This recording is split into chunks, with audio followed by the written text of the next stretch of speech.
Good anytime, my fuzzies, to a quick review of a game I just finished. All opinions in this video are mine and my alone, so just please enjoy and don't take them too seriously. Thank you. Good anytime, my fuzzy-ites, and welcome to a quick review of Army of Darkness, the movie that is in the Evil Dead franchise. Woo! We just watched it and now I'm going to review it. So as usual, I've been doing for these quick reviews, I usually talk about just how I feel the characters are, the character, story, setting, for movies, special effects, and legacy, how it's stacking up with the stuff that came into the past, how I feel the movie is, if it's worth seeing, why you would see it, what people would see it, stuff like that. So, without further ado, let us start with story. The story of Army of Darkness it kind of continues off of Evil Dead 2, but it also, because in the end of Evil Dead 2, he got to Castle Kandor. They were attacked by a flying deadite. He shot the flying deadite, became a hero, and everyone celebrated him, much to his dismay. But in this one, he lands, is immediately captured, as he is thought to be part of a rival kingdom's army, or person, with Henry the Red. Taken back, he is thrown into, with shenanigans, thrown into a pit where, or an old wise man said, no, he might be the savior from the future that we've heard about. The king doesn't believe him. They throw him in a pit. In the end, the old man gives him his saw back, cuts down the deadite that were in the pit, escapes, and from there he goes on a journey to a graveyard not too far away, a few days away, in order to get the Necronomicon, while spending some words, in order to bring it back so they can stop the darkness, as well as send him home. But, through Ash's own forgetting of the words, he takes it without saying the words, which releases all the dead into the world, making an army of the dead. He goes back. Fun. In the end, he is attacked by an evil version of Ash. Don't ask. Just watch the movie. If you know the movie, you know. Who's trying to get the Necronomicon. They eventually win, send him back, where he's attacked once again by a deadite. And I guess the things never end. If that's even true. Because I think in the TV show they even make reference to it, and that's not how it happens. So the movie's different timelines, I guess. Overall, for the story, it's a pretty good one.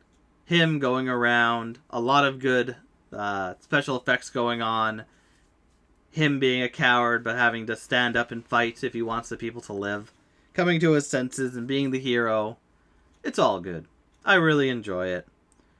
The story is kind of just a means to an end, as I guess all stories are. But like, you actually have the progression of him going out. In this one, you have the progression of him going out to get the book, bringing it back. He screws up so he can go home, but everyone else is screwed, decides to stay, and in the end he goes home. Whereas Evil Dead 1 and Evil Dead 2, they had more of like, the main point was the violence and action of it. Nothing else, nothing more, nothing less. Whereas this one, there is more of a story that is nice and you can follow along. And it's good.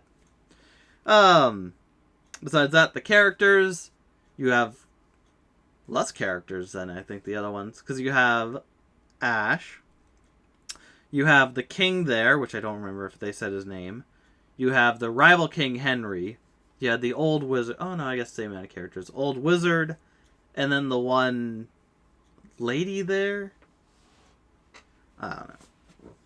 I guess a few, but Ash, you kind of get him more. He's more of a one-lining badass who's smart enough to do some things, but he's forgetful, and crap happens to him. A lot of slapstick.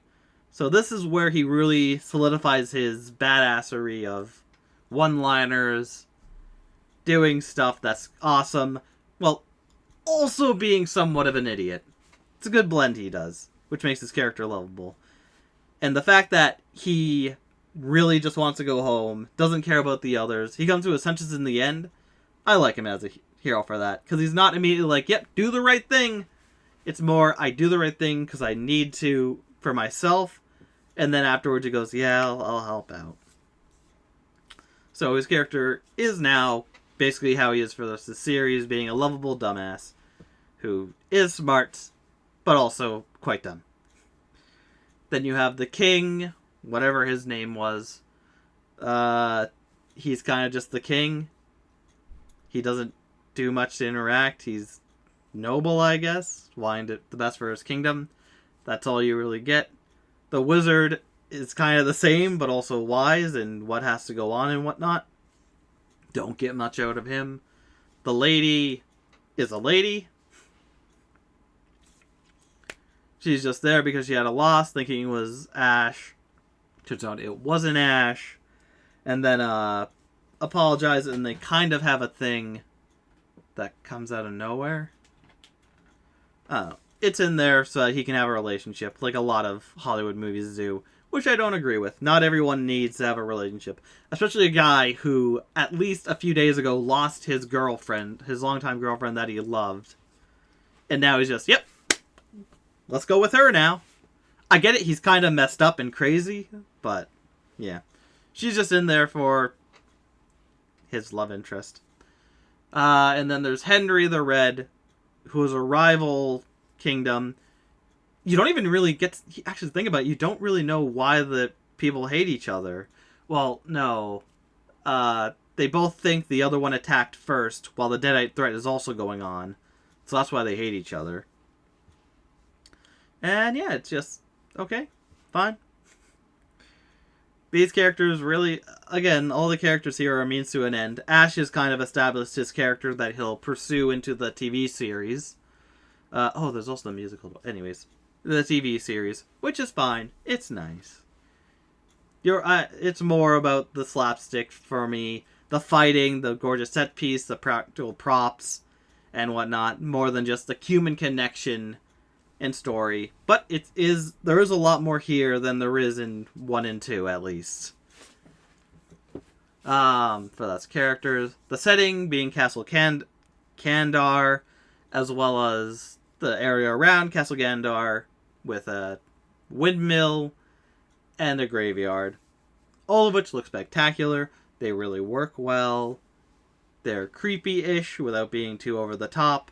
They look natural to the area. The castle looks like an actual castle. Maybe they did it on location. They probably did it on some location.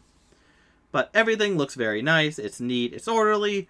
I feel like, yeah, this is the area people lived in and whatnot. I could see people living in the mill. I can see people burying their dead at the graveyard, as well as the pedestal holding the books. Overall, the setting is really nice. It's beautiful. It's good to look at. Really feels lived in and whatnot. And now we go on to special effects. The special effects in this, really, really good. Of course, there are some times where you'll just see a skeleton warrior just standing there as he gets chopped in half. That makes it look fake. But they really did a good job with a lot of the other effects. Not everything holds up, but also gives to its campiness.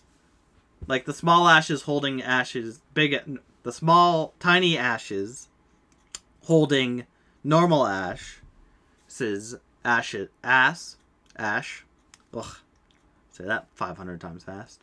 Ash's nose shut. Doesn't look the best, but you get the main premise of it.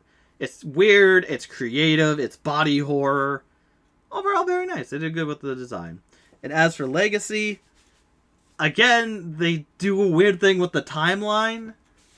But besides that, yeah, you can kind of take a lot of what happened in the first one. The first one into this. The second one, you kind of have to chop off when he goes through after he goes through the portal and shoots the one guy. You kind of have to stop it there. Otherwise, it's kind of weird for him to fall in, shoot the guy, be hailed as a hero, and then immediately captured without anyone talking about that.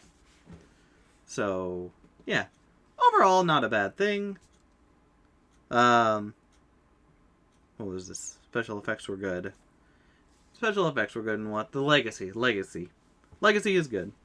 Again, this is where he really solidified his character, giving one-liners, being strong to do what's right, but also will do what's right for him and say screw everyone else.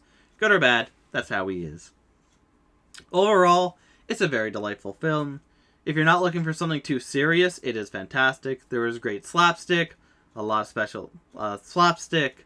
There's a lot of weird moments where they're like, okay, let's stop the story and just have him get attacked by skeletons here.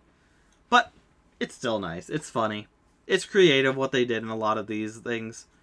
And overall, if you're looking for a not too serious horror franchise to get into, this is definitely it. Like I said, I love Ash so much. I can't wait to see... Hi, Salem. Rewatch the other TV shows. The musical is still there. And also the remake and reboot of Evil Dead series. All in all, if you like campy classic movies, this is definitely a series for you. It's beautiful, it's nice. I really recommend it. And I'm going to leave this here. We at least got through the first three movies of the Evil Dead series. I know I have D&D. If you're watching this live, I have D&D after this. So I may be here after that and do some more, or I might just relax and edit what all I have. But either way, thank you, my buddies, for watching. I hope you've enjoyed all these movies as I do. They're a really nice treat. As long as you don't take them too seriously, they are gorgeous.